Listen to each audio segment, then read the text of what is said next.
We all know about Pokemon Red and Blue in the West. They were our first Pokemon games released in 1998, but they weren't the first ever Pokemon games. Back in 1996 for Japan, the Pokemon video game started off as Pocket Monsters Red and Green. A later upper version called Pocket Monsters Blue was created that redesigned Pokemon sprites and fixed some bugs. It was Pocket Monsters Blue and further improvements added that made Pokemon Red and Blue. So the games we got our hands on had been significantly improved from the originals by the time we played them. But I always longed to play those versions. The wacky sprites and different names were something I wanted to experience. And specifically Green version because it was a playground rumor for me as a kid. Hey, have you ever heard about Green version? It has a Venusaur on it. Red had Charizard, Blue had Blastoise. It only made sense to me that there was a Green version with Venusaur on it. Despite buying a real copy of Pocket Monsters Green as an adult, complete with box and guide, I don't speak Japanese. I'm sure I could fumble my way around the game with my vast Generation 1 Pokemon knowledge, but I wanted to see what the names were in the different Pokedex entries. I figured it would always be something I'd look at with curiosity, but never experience myself. That is until I found a really good English translated ROM of the game. Welcome folks, I'm Livid. In today's video, I'll be playing through Pocket Monsters Green version from start to finish. You'll be seeing different names of characters, moves, and items, but of course the earliest sprites. Some are good, but most are faces only a nostalgic 90s kid could love. A few things to take note of before you watch. I am not Japanese, so I'll mispronounce things even when they're translated to English. I also have a huge respect for the series, including its earliest iterations, so take my commentary on sprite quality with a grain of salt. If that's all good with you, I think you'll have fun. Before we get started on our journey, if you do like this video, please like, comment, and subscribe. I love making content for you guys, and doing that lets me know that you'd like to see more. Thank you. Now let's begin. Our journey begins in Masara Town. Okaido, the local Pokemon doctor, wants to give me my first Pokemon in return for helping him with his research. His grandson, who I named Carbs because I just started the keto diet, is also an aspiring trainer who will receive a Pokemon. Our choices are Zinagame, the tiny turtle, Hidakage, the lizard, who also has a pretty bulky snout, and Fushigidane, the seed. I decided to select this as my starter because, you know, Venusaur. Okaido sends me on a task to get his parcel in the next town over, Tokiwa City. Along the way, we meet Pokemon such as Korata and Popo.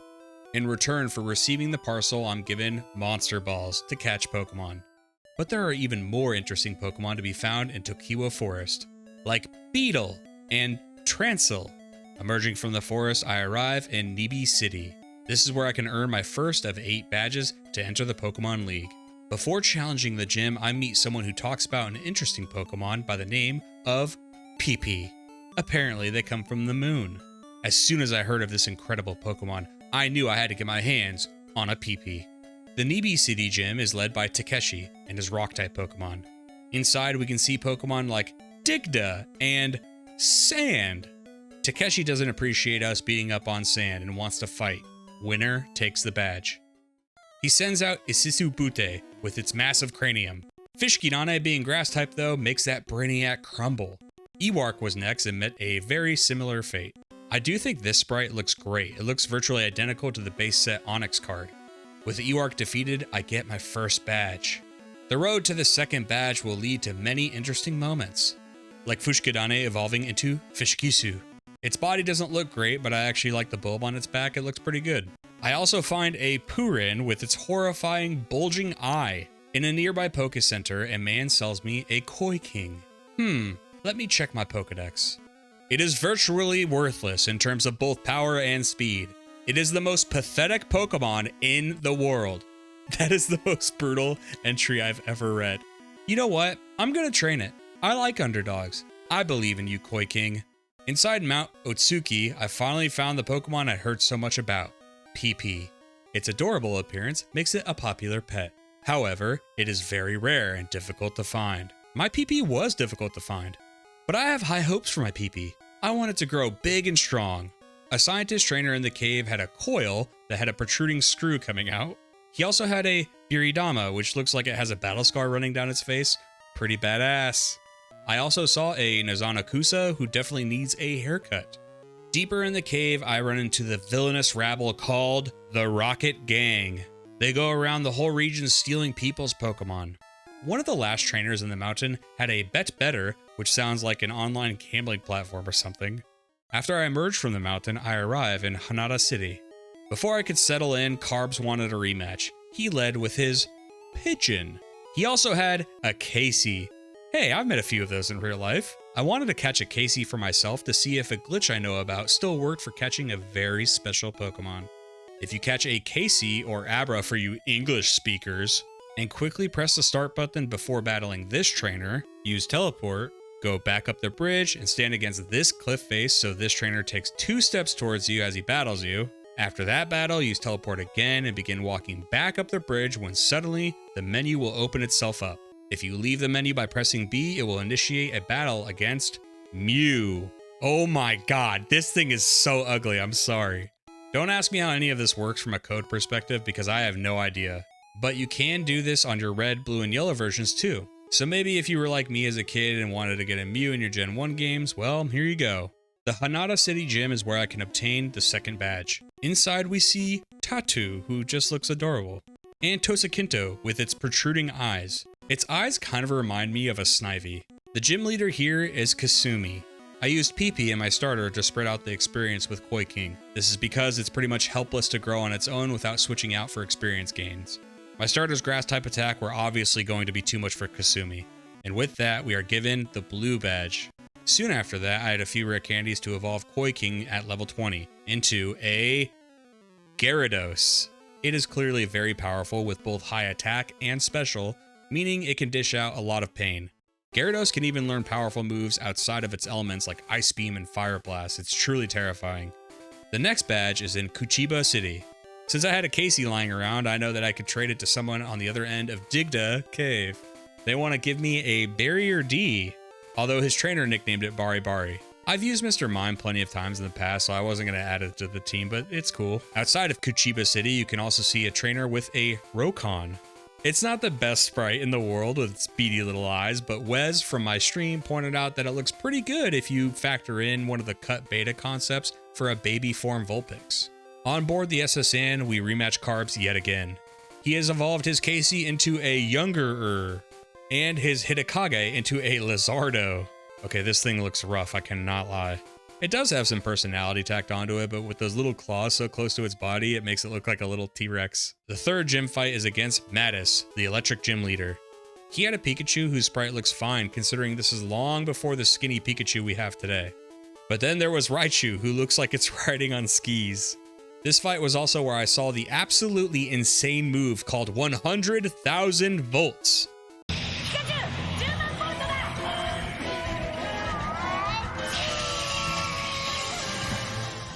Before I play the animation, a huge potential seizure warning. There will be a lot of flashing images for a couple of seconds. If you're sensitive to that stuff, just skip a little bit or look away from the screen for a few seconds. Okay, here we go.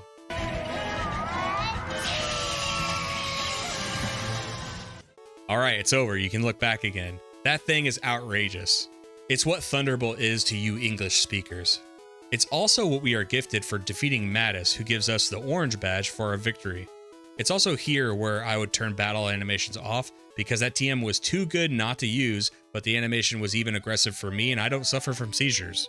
The fourth gym is in Tamamushi City. It's here where I found myself in Eevee, since I needed an electric type Pokemon, and I had the TM for 100,000 volts on me, I decided to evolve it into a Thunders.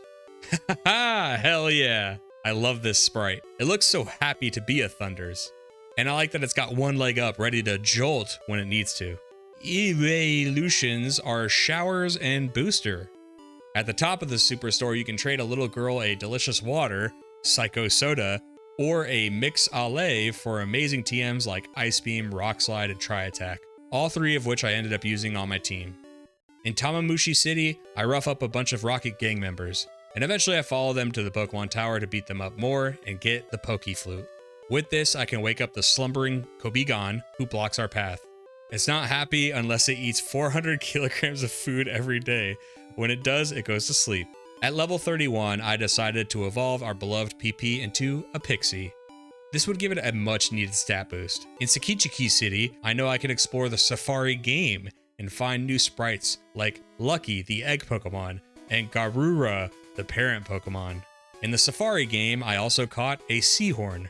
I've never used the Rhyhorn family, like ever, which is pretty wild to think about considering I've been playing these games for 25 years. So I decided to grab it here as I needed a ground type. But the issue is the Seahorn family are ground and rock type Pokemon, yet neither of them learn a ground or rock move in Generation 1. For now, I'll teach it Rock Slide, and whenever I get Earthquake, I'll teach it that too. I also happen to be in town, so I figured I'd fight the 5th gym leader, Kaio, rather than do Erica, the 4th gym leader. It's here where I first saw Sleeper, the evolved form of Sleep, and it's somehow even more creepy than I had ever seen it before. For Kaio, I had to use Thunders to set up Thunder Waves, so I could slow down his team, which was much higher level than my own. I snuck in Seahorn a few times to get some XP now that he was on the team. Kaio's final Pokemon was Matadogus. Thunders had to set up a final Thunder Wave before it fainted. Gyarados then finished the job. For defeating Kaio, we get the Pink Badge. Before going to fight Erica's Grass types, I had to get a Fire-type Pokemon. With the Pink Badge, I could use Surf, so I fly back to Masara Town and sail south to Gurin Island. In the Pokemon Mansion, there are Ponytas, but more importantly, there is a Boober, the Spitfire Pokemon. I knew I had to get my hands on that Boober. Found near the mouths of volcanoes, this fire breather's body temperature is nearly 1200 degrees Celsius.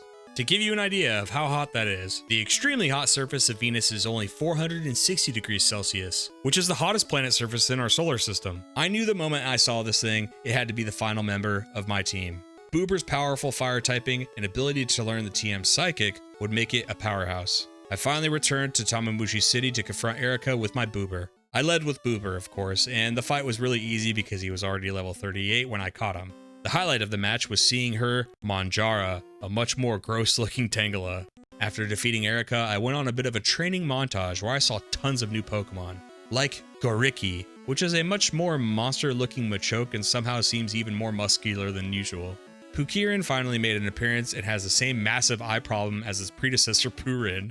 Metamon, which looks and sounds like a Digimon that melted down into goop. And finally, there was Kamanegi. Oh my god, I unironically love this sprite. You could land a 747 on that beak, look at that thing. During this training montage, my starter evolved into Fushkibana. A bewitching aroma wafts from its flower. The fragrance becalms those engaged in battle. I love this sprite because of how towering its flower is. It looks like an Alolan Executor is sitting on top of it. The next gym was at Yamabuki City with its psychic gym leader, Natsume. It's here where you can see both psychic and ghost type Pokemon like Ghost. The issue I was going to have here is I don't really have any answers for her psychic Pokemon. So my plan was to use Thunders to set up Thunder Waves and have the rest of my team slowly chip away at her. Thunders was actually taking care of everything entirely on its own, but then Natsume sent out her Foodin. You know it's good because it has spoons. Thunders stayed in the fight. It was trying to take care of business, but her Foodin used Recover to heal itself, I believe, 8 times. However, it could not stop the inevitable. Foodin eventually fell to several hits of 100,000 volts. The 7th gym leader is back on Boober's home on Gurin Island. The fire-type gym leader is Katsura. Gyarados made this fight largely trivial since 2 of Katsura's Pokemon are actually pre-evolved forms, which meant their stats were much lower for their level. This is where I saw my first Gallop, which is a pretty majestic version of Rapidash. After Gallop trotted off back to the Pokemon Center to get healed, his Windy was up next. Although a cool 11 levels ahead of Gyarados, it fell to a couple Surf attacks. I think that just goes to show how strong Gyarados is. Special isn't even its highest stat, and its special-based attacks were still hitting so hard. With Katsura defeated, we were given the Crimson Badge. The final badge is back in Tokiwa City. The city's gym is led by Sakaki himself, who is trying to revive the Rocket Gang. Although severely underleveled, Fushkibana, my beloved starter, led the way with powerful grass-type attacks versus Sakaki's ground types. Then we saw the thick Nidoqueen. Due to its poison typing, it could easily soak up grass-type attacks. Since Sakaki wanted to use poison-type Pokemon, I knew this was a job for Boober, who I had taught Psychic to. While this worked for Nidoqueen, this fell short against his Nidoking. But again, all I had to do was throw in Gyarados to land a Surf attack to finish it off. Then it was time for Sakaki's final Pokemon, a Celadon. And Gyarados one-hit KO'd it with Surf. Again, Gyarados is broken. With Celadon down, Sakaki is defeated and I get my green badge. With all 8 gym badges collected, I can go to the Pokemon League. But before that, I wanted to catch the legendary bird trio. Deep in the power plant, the legendary bird Thunder can be found. This sprite looks like if Zapdos had a smaller brother or a pre-evolution. Like its feet are too big for its body and it hasn't grown into them yet. It was only natural that I sent out a Thunders to put up a Thunder Wave onto a Thunder to catch it. The next legendary bird is inside the depths of the Twin Islands. It's here where you can also find Powwoos, Kodaks, and Crab. But we're here for the legendary bird, Freezer. It sounds like a member of the Frieza family. This sprite is a bit rough, although I do like its really fluffy looking tail. With its tail trailing behind, its flying form is magnificent. The final bird is of course on Victory Road, exactly where it should be. On said road, I find a trainer with a Kyukin. The most accurate thing about this sprite is it does indeed have 9 tails. There is also a Nassie whose 3 heads dwarf its own body, and oh my god, the head on the far right creeps me out. It's time to catch the final legendary bird, and oh wow, I don't know what to say. I think that's a Moltres. Either way, we found the legendary Pokemon, Fire. Those who see it are overwhelmed by its orange wings that seem on fire. Oh, it's overwhelming, alright. With the final legendary bird caught, I'm ready to face the Elite Four and become champion of Pocket Monsters Green version. The first Elite Four member is the Ice-type trainer, Kana. She led with her Jugon, which promptly faints to a single burst of 100,000 volts. Pretty much everything she used went down with a couple hits from Thunders. But then there was a Rogella, which was not a water type, meaning Thunders couldn't exploit that weakness. However, it was Seahorn who used Earthquake, which finished off the job. Lastly was her Lapras, which was super bulky and even landed Thunder attacks could not one-shot it. But Lapras could not handle a follow-up 100,000 volts, and with that, the first Elite Four member has been defeated. The second member was Seba, the rock and fighting type trainer. His Ebiwalar was looking for a fight against my Gyarados, but I was afraid of it having Thunder Punch, so I rotated out into Boober to use Psychic. And it's a good thing I did, because it did try to use Thunder Punch. Seba's final Pokemon was Kairiki. Then I used Boober and its Confuse Ray with Psychic to bring this 4-armed Titan to its knees. Seba never stood a chance. Hikoku and her Ghost-type Pokemon are next. She also mentions how Dr. Okido used to be very handsome. But several decades ago, now he just fiddles on a Pokedex. I'm not gonna let this old hag talk about Dr. Okido like that. She leads with her Gengar, who used to weigh a lot more than when I first met him. And yeah, luckily for me, her multiple Gengars kept using Dream Eater when my Pokemon weren't asleep. Good old Gen 1 AI. It was actually Pixie who got the final blow on her last Gengar, which is cool, because it reminded me of those rumors that Gengar is Clefable's shadow. And with that, Kakikyu is defeated. Maybe next time don't talk about the doctor like that. During all the fighting, Seahorn finally evolved into Celadon, so we got some extra stat buffs there. There is only one Elite Four member left, Wataru, the Dragon Trainer. For this fight, Thunders got the opening kill against Gyarados, but then Wataru sent out Hokuryu. Dragon types are tricky, but I was going back to the old tricks, Thunder Wave. Gyarados then came in to lay down the chill with Ice Beams. I even got one of them frozen solid, but then he sent out Patera. It came close to defeating Gyarados, even tanking a Hyper Beam somehow, but Gyarados held strong and beat him with a brutal Ice Beam. All seemed well until he sent out his Kairyu. This thing nearly swept my whole team because it fired off Hyper Beams, which don't need to recharge if it KOs the Pokemon in Generation 1. I sent in Fushkibana and used Toxic in the hopes I could slowly whittle it away. And again, the AI decided I should win because Kairyu decided to use Barrier and Agility until it died of poison. Wataru has been defeated, but we all know there is one more mortal enemy waiting for me. Carbs! He leads with his Pidgeot, who I think has a much better sprite than it does in Red and Blue. I took it out with 100,000 volts, but I'm not showing you because the battle move animation suddenly turned back on randomly for this fight. I guess this fight is just too epic to not have seizure-inducing animations. Thunders also took out his Fudin with the Thunder Wave and Thunder method. Carb's Nassie was one of the more harder Pokemon to overcome because it just had so much bulk, and it could easily eat the ice and fire attacks I threw at it. Nothing a Paralysis and Chip Away can't handle though. Then he used his Lizardon, who, I think it's a Charizard. Although I really wanted to fire off a powerful electric attack, I was worried about if Thunders could finish it off in a single hit because there was such a huge level gap. So I decided to play for the long game and use Thunder Wave to let someone else come in and finish the job. But somehow, Thunders held on with 1 HP, despite getting hit with a Fire Blast from Lizardon. Thunders did land another attack, but it just wasn't enough, so I'm glad I used that Thunder Wave. I then sent out Celadon and used Rock Slide to finish the job. And with Celadon down, I had defeated Carbs. Hopefully I can do that in real life. I was now the champion of the Kanto region. I really liked my team for this playthrough. Gyarados was an absolute killer from the second it evolved. How's that for most pathetic Pokemon on Earth? Celadon was a great addition that gave me a good ground type user to handle poison types, but also flying types with Rock Slide. Pixie wasn't that great in general. There was a few times that PP was good early in the game, but overall Pixie didn't do much. Boober was great. It was super quick and could fire off fire attacks, along with Psychic and Confuse Ray for disruption. The absolute MVP was Thunders though. I couldn't have done anything without it. Setting up Thunder Wave and landing 100,000 volts was essential to clearing the gap in levels as I got to the Elite Four. Then there was of course our starter, Fushkibana. I honestly love its sprite, and I usually neglect running grass types on my team, so he really helped me out against water, ground, and rock types throughout my playthrough. But we have one thing left to do. The Hata City Cave, or Cerulean Cave, in Red and Green is actually a bit different than in Red and Blue. Some stuff is exactly how you remember, but basically the Pokemon lurking in the depths is just much easier to find. Yeah, Mewtwo! A Pokemon whose genetic code was repeatedly recombined for research. It turned vicious as a result. The Pocket Monsters Green experience was a blast. I loved seeing all the sprites. And what I think was going on was that they were still trying to find what they wanted these creatures to be depicted like. I mean, Lizardon is just not great.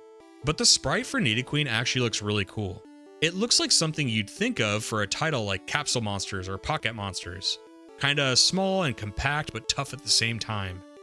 Folks, that's all I've got for Pocket Monsters Green. Thank you for making it to the end of the video. Thank you to my YouTube channel members Quinn, Chris Redbeard, and new member Broham. I'm trying to get to 8 channel members on YouTube because it unlocks a feature on my end as a creator. And to my patrons Shio, Lyra, Eon Kane, and new member Martane. My Patreon is free. If you do decide to support me by becoming a paid member on Patreon or YouTube, I will shout you out in videos, and it directly helps me make more content long into the future. Thanks again. I'll see you in the next one.